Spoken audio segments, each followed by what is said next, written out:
Olá, minha amiga, meu amigo, hora do nosso encontro nesta terça-feira, 14 de outubro. Num 14 de outubro, em 1983, a rainha Elizabeth II me entregava a ordem do Império Britânico no grau de oficial honorário.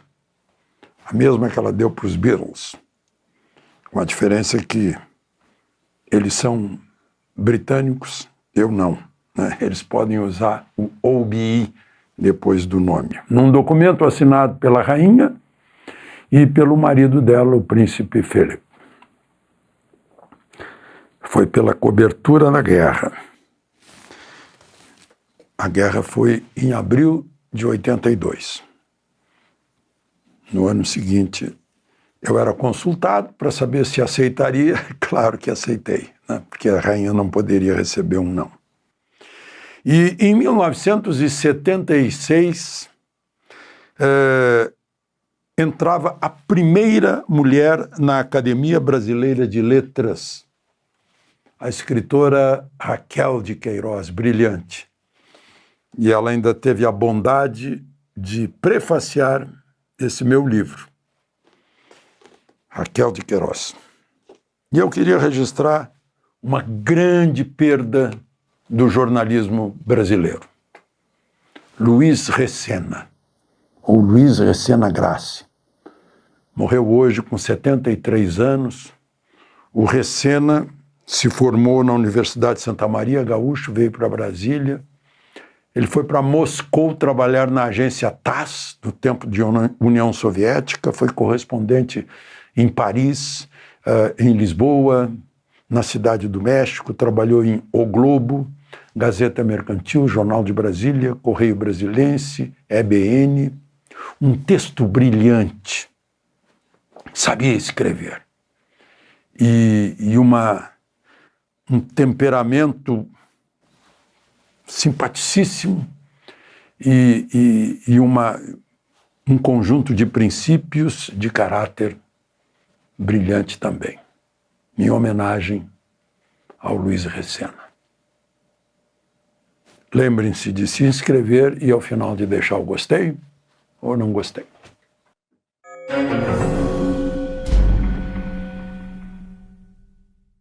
Pois é, pelo menos aquela enxurrada de inversões do devido processo legal. Hoje, o Procurador-Geral da República, Paulo Gonet, mandou dizer para o Lindbergh Farias e para Talíria Petroni, do PSOL, o Lindbergh é líder do PT, que eles não têm poder de pedir prisão de Eduardo Bolsonaro, não têm legitimidade, que eles não estão habilitados para isso. O Eduardo Bolsonaro, deputado, né, já tem um processo lá que o relator mandou para o arquivo, mas parece que houve um pedido de vistas, ainda está rolando. Mas o Eduardo está nos Estados Unidos e muito próximo do Paulo Figueiredo, que está numa denúncia de Paulo Gonet. Vejam só, a denúncia estava Jair Bolsonaro também. E Jair Bolsonaro está preso porque estava nesse inquérito. Só que o Paulo Gonet não teve como enquadrar Bolsonaro, mas está denunciando Eduardo Bolsonaro e Paulo Figueiredo. E o relator, para variar, é sempre Moraes. Moraes teria poder de pedir prisão preventiva dos dois. Vai ter que mandar uma carta precatória não vai poder prender direto, né? Vai ter que mandar via Ministério de Relações Exteriores, Ministério da Justiça, Departamento de Justiça lá, Departamento de Estado, se fizer isso. Mas é muito interessante imaginar que os dois tivessem poder de coagir o governo dos Estados Unidos a ameaçar o Supremo para libertar Bolsonaro, para não condenar Bolsonaro. É isso que está em jogo. Bom, a Comissão de Relações Exteriores do Senado Federal criou um grupo solidário com 2 deputados russos, a deputada Valentina Ivanovna e o deputado Volodin, que são apoiadores de Putin, porque eles foram sancionados com a lei Magnitsky, porque eram 2 que estavam apoiando e estimulando a invasão da Ucrânia. A lei Magnitsky se baseia num perseguido político na Rússia e ela pretende ser aplicada contra qualquer pessoa do mundo, qualquer autoridade que abuse dos direitos humanos. O interessante é que não apenas os Estados Unidos sancionaram, mas a Nova Zelândia, a Bélgica, a Austrália e o Reino Unido sancionaram esses 2. Teve só 2 votos contra. Da presidente da comissão, a ex-ministra Tereza Cristina, e do senador pelo Rio Grande do Sul, o general Hamilton Mourão. Foram os 2 que votaram contra. O astronauta é da comissão, ele se tornou astronauta numa nave russa e votou a favor da criação desse grupo de apoio aos deputados apoiadores de Putin. Só para a gente lembrar, né? Lula também foi lá nos 80 anos da vitória, que é comemorado um dia depois do 8 de maio, lá no Kremlin, para assistir ao desfile. E esqueceu dos soldados brasileiros que morreram no fronte italiano, lutando contra os alemães, e estão no memorial lá na Praia do Flamengo. Esqueceu daqui, ele que é o comandante supremo das Forças Armadas, mas foi lá.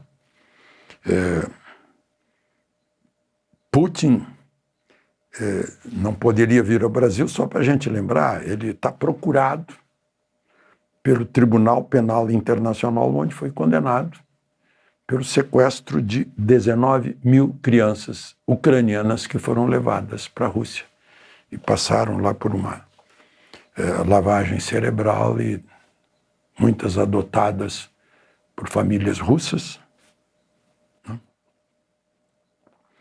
Nós dependemos, só para lembrar, do diesel russo. E eu lembro que Bolsonaro foi lá, sim, falou com o Zelensky na Ucrânia, depois conversou com Putin, né, pelo interesse brasileiro dos fertilizantes e do diesel também, que a gente depende. Falando nisso, né, eu citei aqui poder militar. A gente fala em poder militar aqui no Brasil. Como vocês sabem, o poder de um país, o poder nacional, é composto do poder econômico, o poder social, né, e o poder militar, que é o poder de dissuasão.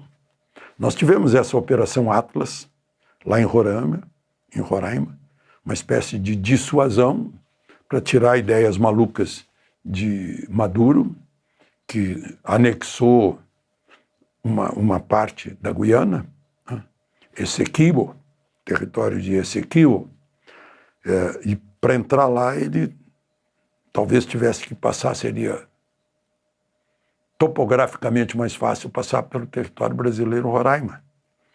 E a Operação Atlas foi lá para mostrar que não faça isso. Só que eu comentei aqui no dia que pode ser uma operação de pirro. Se tiver mais uma dessas, pode faltar combustível. Esse esvaziamento do poder militar brasileiro vem desde o governo Fernando Henrique, continuou com governos petistas. Falta modernização, falta equipamento, e com isso falta estímulo para os militares. Até para os jovens que sentem a vocação, mas estão desestimulados. A Força Aérea, infelizmente, tem muitos casos de pilotos que foram formados, e olha, uma formação custosa, né? E que foram para a iniciativa privada, por falta de estímulo. Eu estou falando nisso aqui porque a Avibras está numa situação terrível e é uma grande empresa, indústria de defesa. Lembram-se do que aconteceu com a Engesa, né? Que produziu aquele maravilhoso blindado Osório. Eu vi um exemplar lá no Centro de Treinamento de Blindados em Santa Maria. Era um blindado que estava par a par com a ponta da época. Não conseguiu um negócio lá com Irã ou Iraque.